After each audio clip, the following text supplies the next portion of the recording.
علامہ صاحب، کیا صحابہ کرام رضوان اللہ تعالیٰ عنہ نے غدیر پر حضرت علی علیہ السلام کو مبارکباد پیش کی تھی؟ من کنت مولا فہذا علی مولا، جو اس جملے کی جامع تشریح اہل سنت اور تشیع کی تاریخ ہے اس میں بالکل ملتا ہے کہ پیغمبر اکرام صلی اللہ علیہ وآلہ وسلم نے جب اعلان فرمایا، اعلان کے بعد نہ فقط بیعت بلکہ خود رسول اللہ نے خدا کے حکم سے ساروں سے علی علیہ السلام کے ہاتھ پہ بیعت لی ہے اور اقرار بھی لیا ہے۔ کچھ صحابہ کرام کے تو یہ الفاظ تاریخ میں ہیں کہ خلیفہ دوم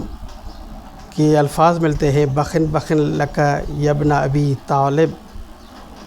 اصبحت مولا یا و مولا یا کل مؤمن۔ خلیفہ ثانی نے مولا علی علیہ السلام کو مخاطب کر کے مبارکباد دی ہے اور مبارک میں یہ الفاظ کہے ہیں کہ آپ میرے بھی مولا ہو گئے اور تمام مومنین کے بھی مولا ہو گئے۔ تو یہ سارے جو بھی موجود تھے وہاں پہ مرد اور مستورات رسول اللہ کے امتی ساروں نے رسول اللہ کے حکم کے مطابق علی امیر المومنین کی بیعت کی ہے۔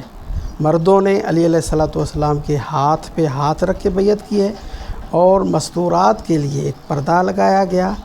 پردے کے ساتھ ایک پانی کا بڑا جو برتن رکھا گیا، اس پانی کے برتن میں ایک طرف سے مولا امیر المومنین علی کا ہاتھ تھا اور دوسری طرف سے جو بھی مستورات تھی وہ اس پانی میں ہاتھ رکھ کے مولا علی علیہ السلام کی ولایت، امامت اور خلافت کی